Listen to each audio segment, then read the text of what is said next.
Malaysia আসার জন্য 25টা syndicate করছে। 25টা সিন্ডিকেটের মধ্যে এক একটা এজেন্সির কাছ থেকে আর 5 কোটি করে টাকা নিছে। অবৈধ থাকলে যে অবৈধ থাকে এই জানে কত জ্বালা। যদি এটা আমার সামনে বলতো তাইলে আমি আর 2 গালে 2টা থাপ্পড় দিয়ে বলতাম কেন দেয় হেউ নাকি এটা জানে না। গভর্নমেন্ট যদি এই চুরি চামারি না করতো, দুর্নীতি না করতো, তাহলে আমরা অবশ্যই আরামে আসতাম। আসছি মোটামুটি এজেন্টের ভিসা নিয়ে, তবে কাজ করতেছি অন্য একটা কোম্পানিতে। কলিং ভিসাতে আসছি 2023 সালে। ওইখানে আমার তো কিসমত ভালো, আমি আগে যেই কোম্পানিতে থাইকা গেছি 2020 সালে দেশেতে ছুটিতে গিয়েছিলাম। যাওয়ার পরে ওইখানে আটকে গেছিলাম, আমার পাও ভেঙে গেছিল। তো দেশেতে যাইয়া ছুটিতে যাই আটকে থাকার পরে আবার কলিং ভিসায় 2023 সালে আসছি। তো ভিসাটা হলো এরকম, আমাদের দেশের মানুষ সাধারণত জানে না যে কে কোন ভিসায় আসতেছে মালয়েশিয়ায়, কে কি কাজ করব না জানিয়া গ্রামের এক লোক ঢাকাতে দেয় লোক ভাবে যে এই বড় বস বা এই দালাল যেটারে কয়। তো একটা অফিসে নিয়ে দিল, 20,000 টাকা পাইলো, টাকার জন্য লোকটা টাকা নিয়ে দিল, পরে কাজ কি পাইলো না পাইলো এটা হলো পরের কথা। তো মালয়েশিয়ার সিস্টেমটা মূলত এরকম, যারা ফ্যাক্টরিতে আছে 95% ফ্যাক্টরিতে আসলে ফ্যাক্টরিতে কাজ করা যায়। 5% যেটা আছে ওটা আপনার ফ্যাক্টরি আছে কিন্তু কাজ করায় না। কিছু বাংলাদেশি লোক আছে, অসাধু লোক, তাদের মাধ্যমে যোগ সাজস্য করে এরা কি করে এই দেশে ওয়ার্কারের যে একটা কলিং ভিসা যেটা অ্যাপ্রুভ করে, যেটা মিনিস্টার পাস করে অ্যাপ্রুভালের জন্য। মালয়েশিয়ার সিস্টেমটা হলো প্রথমে মিনিস্টার পাস করতে হবে, আমার ফ্যাক্টরিতে এতজন লোক লাগবে, আমার কারখানায় এতজন লোক লাগবে, এটার উপরে আবেদন করলে এরা একটা কাগজ দেয়, ওটার কয় অ্যাপ্রুভাল মালয়েশিয়ায়, বা এই দেশি ভাষায় কয় এটা কথা। যখন 100 লোকের একটা কথা পায়, এইটারে তখন বাংলাদেশে নিয়ে যায়, নিয়ে এটারে ইস্যু কইরা 100 লোক আনার পরে কি করে এরা মোটা অঙ্কের একটা ব্যবসা করে। যেই ফ্যাক্টরি থেকে কাগজপত্র প্রদান করে সাধারণত যারা ওনার, তারা এ ব্যাপারে কিছুই জানে না।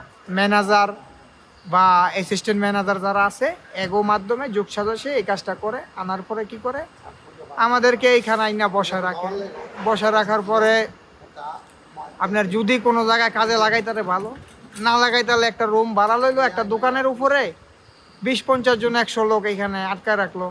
তো দেখা গেছে কোনো রকম একবেলা খাবার খাইলে খাইলো, না খাইলে নাই। এরা চেষ্টা করে যদি লাগাইতে পারলো লাগাইলো, কথা হইলো আমার তো বাইন্দা মারলে মারি সবাই খাইতে পারে। দেশেতে আসার পরে 5 লাখ 6 লাখ টাকা দিয়ে আসার পরে এখানে মেডিকেল হয়। মেডিকেল হওয়ার পরে যখন ভিসাটা লাগিয়ে আসে, ভিসা লাগার পরে পাসপোর্টটা দিয়ে দিব। আচ্ছা তুমি আমার কাজ দিতে পারলা না, আমার কথা ছিল একটা কোম্পানিতে, এই কোম্পানিতে ওই কোম্পানিতে কাজে লাগাই দিব, এত বেতন, কাজ দিতে পারলো না, এখন আমার পাসপোর্টটা দিল, আমি আরেকটা কোম্পানিতে যাই একটু কাজ করে ভালো থাকতে পারবো। তারা কি করে পাসপোর্টটা নেওয়ার জন্য আবার এই দেশের 2,000-3,000 রিঙ্গিত দাবি করে। তো আমি তো এমনিতেই 6 লাখ টাকা দিয়ে বাংলাদেশ থেকে আসছি, এইখানে আমি 6 লাখ ঋণ। আমার যদি 1 লাখ থাকে আমি আরো 5 লাখ ঋণ করে আসছি। কারো 3 লাখ টাকা থাকলে বা প্রবাসে কেউ আসে না, দেশেই 3 লাখ টাকাটা কিছু করা যায়। মূলত পুরা টাকাটাই আমরা ঋণ করে আসি। কেউ যেমন বন্ধক দেয়, কেউ ব্যাংক থেকে লয়, কেউ ওই যে এনজিও থেকে নেয়। তো আমি তো এমনিতে সর্বশান্ত হইয়া মালয়েশিয়াতে আসলাম, এর মধ্যে যদি আমি আবার 2,000 রিঙ্গিতে প্রায় এইখানকার 60-70 হাজার টাকা বাংলাদেশের 2,000 রিঙ্গিতে, তো এই টাকাটা আমি কইতে দিব। এই কারণে মোটামুটি একেবারে 90% যারা অবৈধ হয়ে যায়, 90% লোকের এই সমস্যা।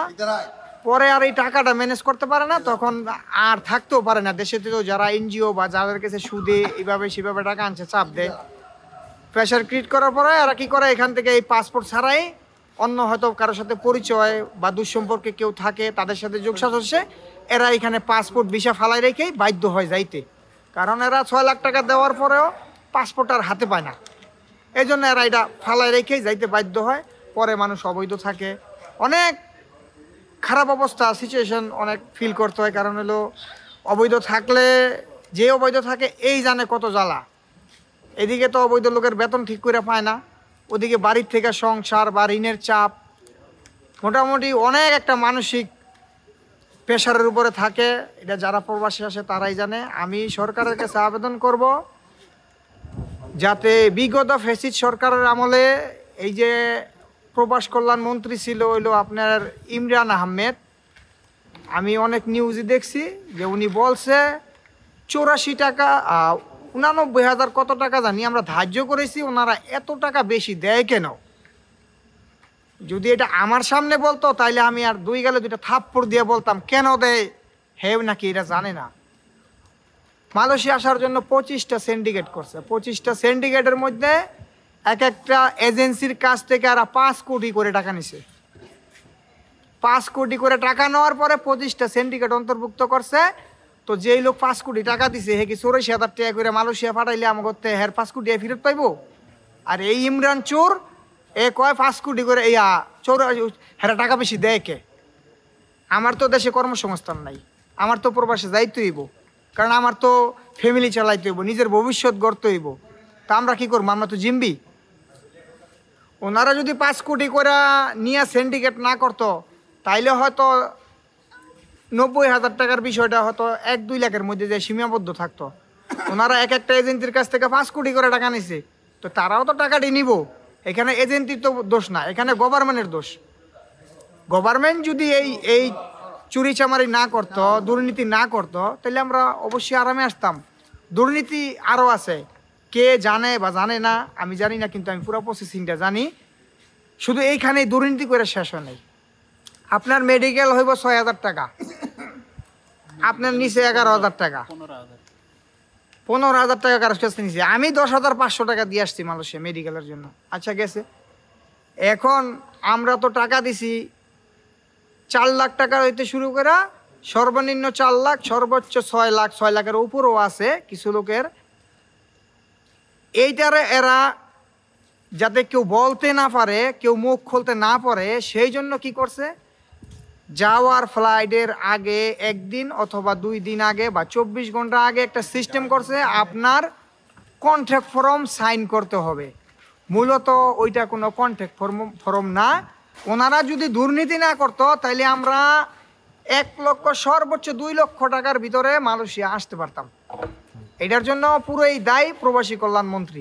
বিগত ফ্যাসিস্ট সরকারের আমলে এই যে প্রবাস কল্যাণ মন্ত্রী ছিল হইলো আপনার ইমরান আহমেদ। আমি অনেক নিউজই দেখছি যে উনি বলছে 84 টাকা 89,000 কত টাকা জানি আমরা ধার্য করেছি, ওনারা এত টাকা বেশি দেয় কেন? যদি এটা আমার সামনে বলতো তাইলে আমি আর দুই গালে দুইটা থাপ্পড় দিয়ে বলতাম কেন দেয়, হে নাকি এটা জানে না। মালয়েশিয়া আসার জন্য 25টা সিন্ডিকেট করছে। 25টা সিন্ডিকেটের মধ্যে এক একটা এজেন্সির কাছ থেকে আর 5 কোটি করে টাকা নিছে। 5 কোটি করে টাকা নেওয়ার পরে 25টা সিন্ডিকেট অন্তর্ভুক্ত করছে। তো যেই লোক 5 কোটি টাকা দিছে হে কি 84,000 টাকা করে মালয়েশিয়া পাঠাইলে আমাকে হের 5 কোটি ফেরত পাইব? আর এই ইমরান চোর কয় 5 কোটি করে চোর হেরা টাকা বেশি দেয় কে?